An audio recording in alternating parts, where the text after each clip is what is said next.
يعطيه الصحة. بارك الله فيك Rachid Nekaz. Merci encore une fois d'avoir accepté cette invitation. مرحبا بك.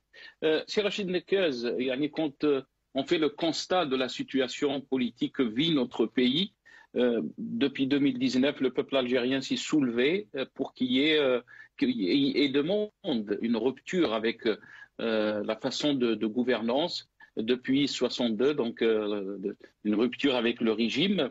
Mais malheureusement, le régime est en total déni de la situation, comme l'a si bien expliqué M. Benchir. Est-ce qu'on peut encore rester dans le déni alors que la population demande un changement radical du système? Pire encore, on essaye de dire que le problème est sécuritaire. On essaye de parler d'une solution autoritaire, sécuritaire, alors que le problème est pur politique. Rachid Nekaz. Sidi Hassan Djodi, moi je crois que le problème n'est pas politique. Le problème de l'Algérie aujourd'hui est un problème financier. En 62, la France et l'armée algérienne se sont entendus pour partager les richesses du pétrole et du gaz. Et donc depuis 62, c'est l'armée algérienne qui effectivement contrôle les ressources gazières et pétrolières. Pendant 59 ans, le peuple algérien a été résigné. Il s'est soumis à la dictature du parti unique, le FLN, à la mainmise des ressources gazières et pétrolières par l'armée. Mais, alhamdoulilah, depuis 2019, Chab Jazari, le peuple algérien, s'est réveillé de sa torpeur. Mais donc Rachid Nekaz, juste pour clarifier ce que vous êtes en train de dire, je m'excuse, je vous ai coupé la parole, c'est juste pour clarifier, pour que nos téléspectateurs comprennent ce que vous êtes en train de dire. Vous êtes en train de dire que depuis le début du Hirak, donc le peuple algérien s'est soulevé parce qu'il pense que le problème en Algérie est un problème financier mais pas politique. C'est ça? Non, frère, le peuple algérien croit que le problème est politique, mais le problème n'est pas politique. Le problème de l'Algérie aujourd'hui est un problème financier. C'est pour ça que l'armée ne va pas lâcher le pouvoir. Vous savez, dans tous les pays du monde, il y a une armée, il y a une police, il y a une diplomatie. Mais dans les États de droit, le rôle de l'armée est clairement défini dans la Constitution. L'armée a un budget, l'armée protège les frontières et s'assure qu'il n'y a pas d'ingérence étrangère. Voilà le rôle constitutionnel des armées dans le monde entier. Mais le problème en Algérie, l'armée contrôle les finances du pays.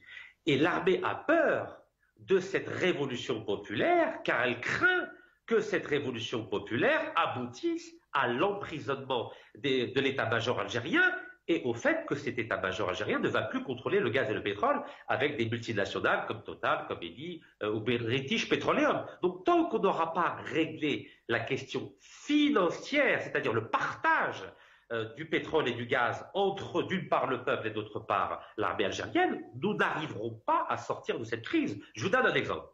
Au Nigeria, il y avait aussi de dictature militaire. Comment le Nigeria est passé d'une dictature militaire à un pouvoir civil? Avec quelque chose de très simple. Chaque année, le Parlement consacre 20% des revenus du pétrole à l'armée. Et c'est de cette façon que l'armée a lâché le pouvoir en le confiant aux civils. Donc l'Algérie doit étudier toutes les transitions démocratiques qu'il y a eu dans le monde. Regardez Mandela. Mandela, je le rappelle, était un avocat. Qu'a-t-il fait? Qu'a-t-il fait pour que les Blancs lui cèdent le pouvoir? Il a accepté ce qu'on appelle une transition négociée, c'est-à-dire qu'il y avait un président noir, Mandela, et un vice-président blanc qui s'appelle De Klerk. Et comme ils ont fait connaissance, ils ont appris à se connaître et à ne pas se juger l'un à l'autre, les Noirs ont accepté que les Blancs continuent à maîtriser. Mais c'est ce qu'il demande, le peuple algérien, Rachid Nekaz. Il demande une transition politique où les choses sont claires, où il faut respecter les règles du jeu comme on le respecte ailleurs dans des pays qui se respectent. Quand vous dites aussi que le problème est financier, qu'il fallait trouver donc une solution avec l'armée, On sait très bien que le problème, avant tout, avant qu'il soit financier, il est politique, Rachid Nekez. Quand on arrête un processus électoral, quand on assassine un président qu'on a ramené, quand on mène une guerre contre le peuple algérien parce qu'il avait choisi tel parti ou autre parti, on ne peut pas appeler ça un problème financier. Je vais vous répondre, c'est très facile. 1989-1991, l'armée, suite au massacre de 500 jeunes Algériens en octobre 88, a accepté la mise en place d'une nouvelle constitution et le multipartisme. Multipartisme, multimédiatique, il y a eu tous les journaux qui sont nés, tous les partis politiques qui sont nés. Donc jusqu'au 26 décembre 1991, l'armée a accepté que le fils soit un parti politique, participe aux élections et même gagne les élections. Mais qu'est-ce qui s'est passé? Le fils, en 91, a dit « Le fils a dit « Je vais poursuivre en justice tous ceux qui ont volé l'argent du pays. » Et là, les militaires ont eu peur. Qu'ont-ils fait? Ils ont arrêté le processus électoral le 26 décembre 1991, mis en prison 25 000 personnes dans le désert algérien, et d'ailleurs, même le président... Très bien, mais je peux aussi vous donner un exemple qui vous concerne directement, Rachid Nekez. Quand vous avez été emprisonné pendant des mois, déchu de vos droits, vous ne pouvez même pas aller voir votre famille en France. Vous êtes en ce moment, en participant à cette émission, je pense qu'il y a une voiture de police devant chez vous. On avait discuté juste avant l'émission et vous n'avez pas le droit de vous déplacer. Est-ce que vous avez demandé, Rachid Nekez, vous-même, les généraux Hadou, pour avoir subi tout ce que j'ai dit? Vous savez, depuis 2014, je n'ai pas de permis de conduire, je n'ai pas de carte d'électeur. J'ai pas de certificat de résidence, j'ai pas de renouvellement de passeport et on m'interdit d'aller voir ma famille que je n'ai pas vue depuis 570 jours. Mais, je reste un homme politique et je ne veux pas que mes problèmes personnels avec le régime m'empêchent d'être lucide et de proposer une solution afin de sortir de la crise politique dans laquelle nous sommes depuis 1962. Je reste extrêmement lucide et objectif. Très bien. Donc vous êtes en train de dire, là vous êtes en train de dire, Rachid Nekez, que nous sommes dans une crise politique depuis 62. Donc le nœud de cette crise qu'on vit, il est politique avant tout. On ne peut pas parler de finances, on ne peut pas parler d'économie, on peut parler d'élections, on ne peut pas parler de droits de l'homme tant qu'on n'a pas réglé la question politique. La question politique, elle est liée aux finances. S'il n'y avait pas de pétrole et de gaz en Algérie, je vous assure qu'il n'y aurait aucun problème. Regardez la Tunisie. Il n'y a pas de pétrole, il n'y a pas de gaz. Et les militaires ont laissé les civils contrôler le pays, organiser des élections. Il n'y a eu aucun problème. J'étais moi-même en Tunisie 2 fois, en septembre et en octobre 2019, avant d'aller en prison. Et ça s'est très bien passé parce qu'il n'y a pas de pétrole. Je vous rappelle qu'entre 56 et 60, la France a donné l'indépendance à 14 pays africains, sauf à l'Algérie. Pourquoi? Parce qu'il y a du pétrole et du gaz. Donc le problème politique algérien, c'est un problème financier. Si vous donnez des garanties à l'armée, par exemple 20% des revenus du pétrole qui lui seront consacrés et que personne n'ira en prison, je peux vous dire à 99% qu'ils accepteront. Mais, tant qu'ils entendront la phrase « Itnaha guerre », je peux vous dire dès maintenant, jamais le pouvoir ne cédera 1% de son pouvoir aujourd'hui au peuple parce qu'il a peur, le pouvoir militaire a peur de se retrouver en prison et a peur de se voir dépossédé de ses richesses. Vous savez, il faut faire comme Mandela. Mandela, il n'a pas dit aux Blancs « Itnaha guerre ». Non, Mandela a travaillé avec les Blancs. Il a partagé le pouvoir avec les Blancs. Il a mis en place une transition négociée avec les Blancs. Il a laissé aux Blancs le contrôle des mines d'or en Afrique du Sud. Et c'est parce qu'il a laissé le contrôle des mines d'or en Afrique du Sud que les Blancs ont accepté de redonner le pouvoir aux Noirs en Afrique du Sud. Donc je crois qu'il faut s'inspirer de l'exemple de Mandela pour enfin commencer un processus de transition, de négociation avec le pouvoir pour sortir de la crise politique dans laquelle nous sommes depuis 1962 avec la complicité de la France. Je vous rappelle que Total possède 50% de la production pétrolière algérienne, c'est-à-dire 500 000 barils jour. Très bien, restez avec nous, Rachid Nekaz. On va, Rachid Nekaz, si on revient un peu sur l'édito du monde, l'Algérie dans l'impasse autoritaire, l'ambassadeur d'Algérie à Paris a réagi par rapport à ça. Mohamed Antar Daoud, l'ambassadeur d'Algérie à Paris, a dénoncé donc aujourd'hui l'hostilité inouïe à l'égard de l'Algérie affichée par le quotidien Le Monde dans son éditorial de l'édition parue le 5 juin. Il s'est interrogé sur les desseins réels d'un tel acharnement que se renouvelle sciemment à l'approche de chaque échéance politique. Votre réaction, Rachid Nekaz? Vous savez, la France, c'est comme Janus. Vous savez, il y a la phase pile et face. La phase file, c'est un pays des droits de l'homme, c'est un pays qui défend les libertés, qui défend les manifestants, et on le voit avec l'édito du Monde. Et la phase face, c'est que la France, c'est elle qui possède 500 000 barils de pétrole par jour, qui soutient le régime depuis 1962. La France est la reine du machiavélisme politique. Donc, ça ne m'étonne pas, mais en tout cas, j'ai remarqué deux réflexions intéressantes dans l'édito du Monde. L'édito du Monde dit que le Hirak n'a pas réussi à proposer une alternative démocratique. Et deuxième chose, il dit que le Hirak n'a pas réussi à mettre en avant des leaders qui le représentent. Et on le sait très bien, toute révolution qui a fonctionné, c'est une révolution qui avait ses leaders, qui avait un programme et qui avait un agenda. Et le Hirak, c'est magnifique sur le plan populaire, c'est magnifique sur le plan du pacifisme, mais il n'a pas de leadership collégial, il n'a pas de programme, et il n'a pas d'agenda. Donc il est condamné à échouer comme il a échoué à Hong Kong, où il n'avait pas de leader, comme il a échoué au Venezuela, alors que ça dure depuis 7 ans. Mais j'aimerais mettre l'accent sur une chose. Pourquoi vous dites, Rachid Nekaz, qu'il est condamné à échouer quand vous parlez du Hirak, alors qu'on sait que les Algériens sont déterminés? On avait montré les images du rassemblement à Paris à la place de la République, mais aussi les Algériens disent que la page a été tournée par rapport donc au régime en 2019 et que l'idée du changement, l'idée de la rupture avec ce régime, elle est dans les esprits des Algériens, malgré que l'approche du régime qui est la répression, une approche autoritaire, mais les Algériens ne vont pas reculer devant l'idée de la rupture avec ce système. Vous savez, depuis Massinissa, donc 2200 ans avant Jésus-Christ, le peuple algérien a toujours été contre les envahisseurs, que ce soit les Romains, que ce soit les Vandales, que ce soit les Byzantins, que ce soit les Arabes, que ce soit les Turcs, que ce soit les Français contre le régime militaire. Mais le peuple algérien n'a jamais été uni pour choisir des leaders qui les représentent et pour combattre ces envahisseurs.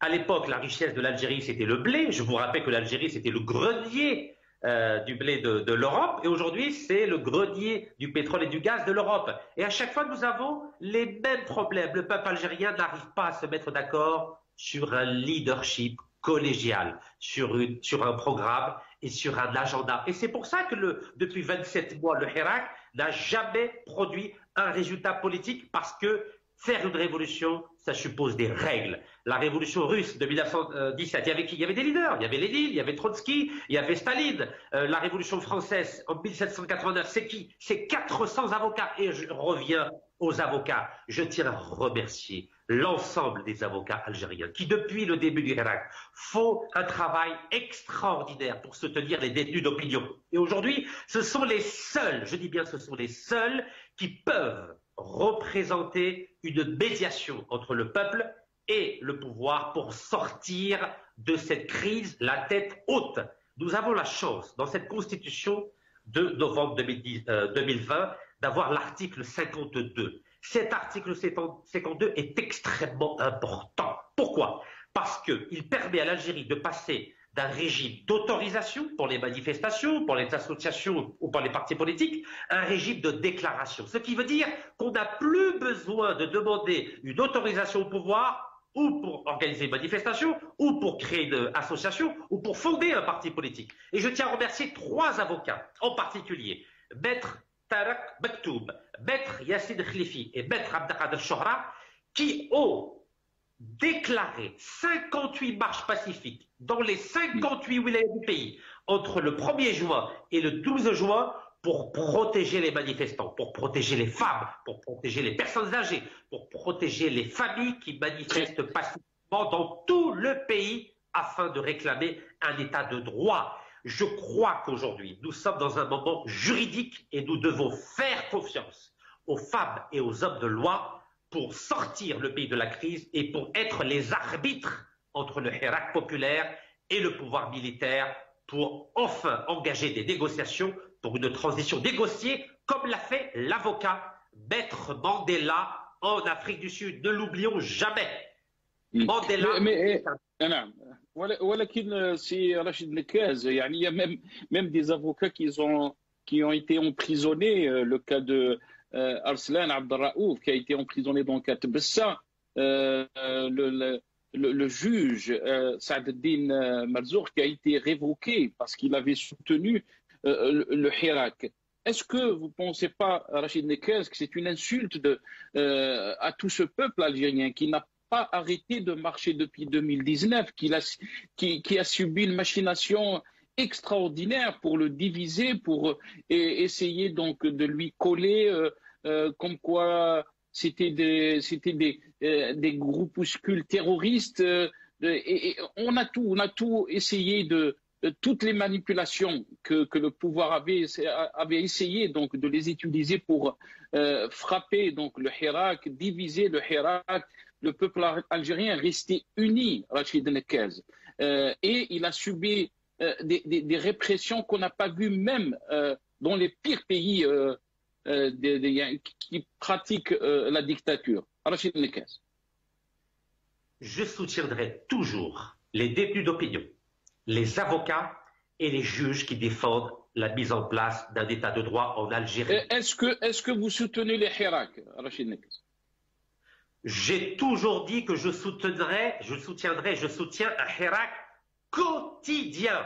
Je ne crois pas aux balades du vendredi après-midi, mais je crois en la grève générale, au Hirak quotidien. Et c'est la raison pour laquelle je remercie les 3 avocats que je l'ai cités d'avoir déposé des déclarations de marche quotidiennes, je dis bien quotidiennes, dans tout le pays. Je regrette simplement que ces 3 avocats n'aient pas reçu le soutien de l'intelligentsia, de l'ensemble des militants de ce pays afin d'engager des négociations avec le pouvoir, mais en position de force. Quel est l'objectif d'un Hirak quotidien? C'est de profiter de la pression populaire pour obliger le pouvoir à entrer en négociation et à mettre en place une transition démocratique en Algérie. Mais il y a quelque chose de très important. Est-ce que vous savez que lors du 118e vendredi, il y a eu 900 arrestations.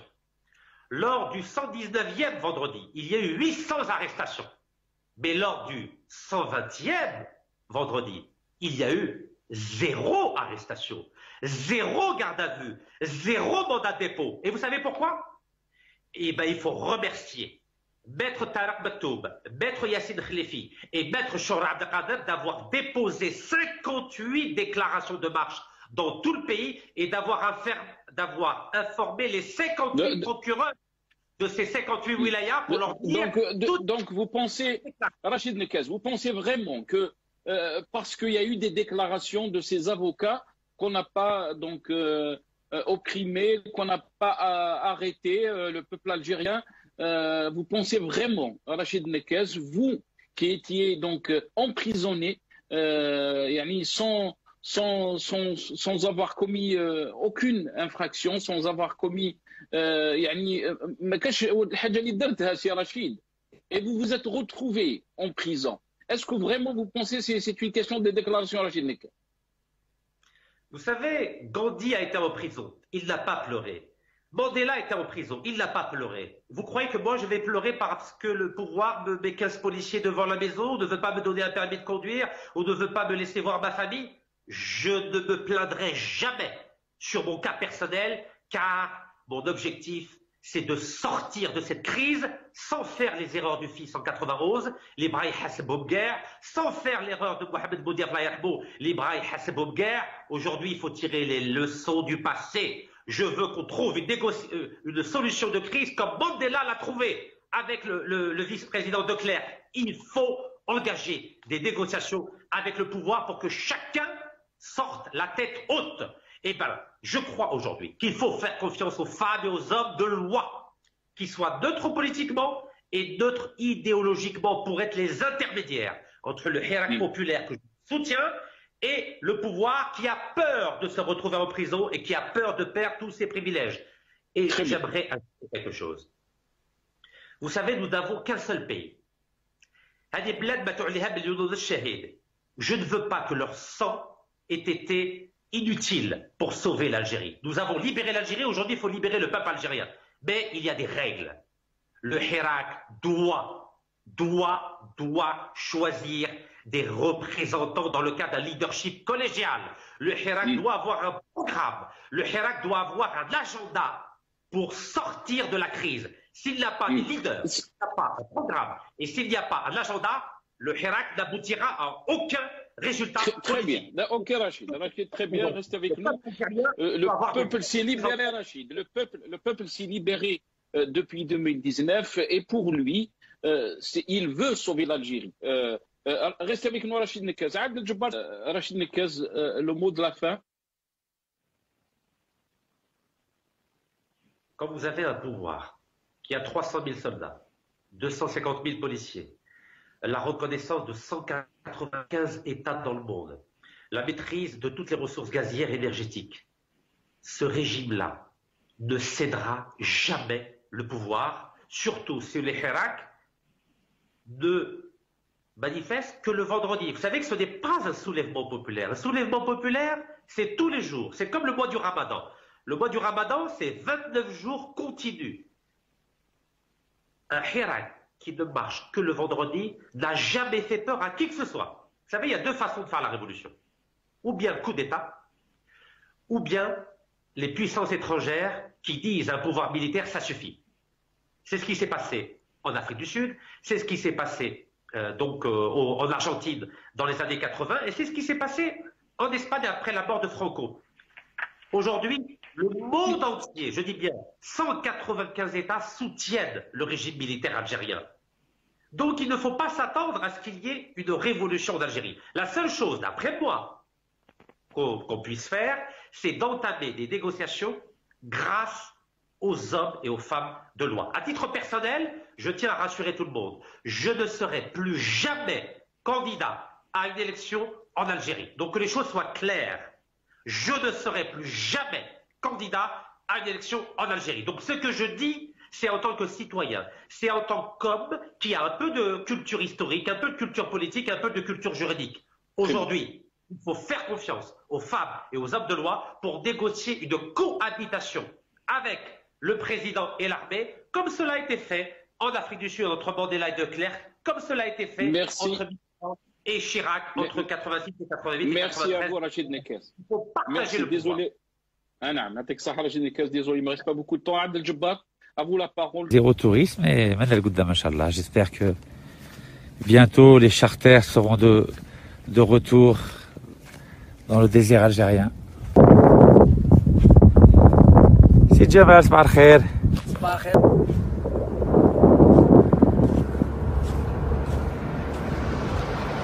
Le camion de transport pour une base militaire.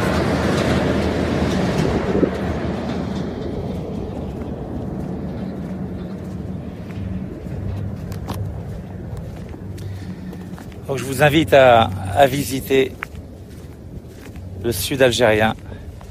Donc là on est en plein ramadan, mais alhamdoulilah. راحوا تحوسوا في بلادكم. Regardez ces belles dunes. Il y en a pour tous les goûts, hein, ceux qui veulent de la montagne. C'est ici. Donc c'est un massif montagneux d'une trentaine de kilomètres. Et ceux qui veulent les dunes de sable, c'est ici. Et les palmeraies sont à l'intérieur de la... هيا اللي عنده الكوراج يطلع. انا مستحيل نطلع فما. اللي عنده الكوراج يطلع.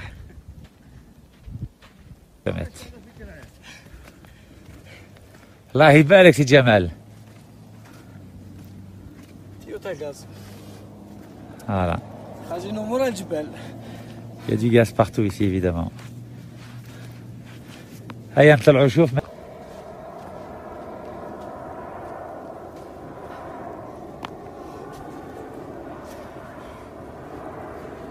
Voilà sur ce massif montagneux. أروح سي حمزة أروح. كوراج.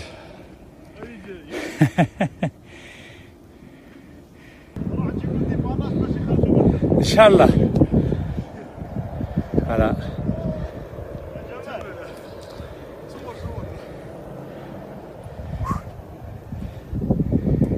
كوراج سي حمزة. الفو كوراج.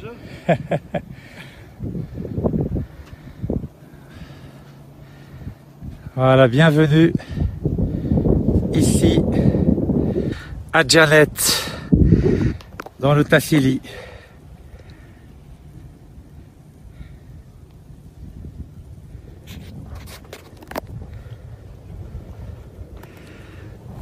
Voilà, vous avez un décor sublime. Donc, bienvenue. السلام عليكم يا شعب الجزائري، السلام عليكم يا شعب الجزائر، السلام عليكم يا مواطنين، السلام عليكم الجيش الوطني، والسلام عليكم الأمن الوطني الشعبي.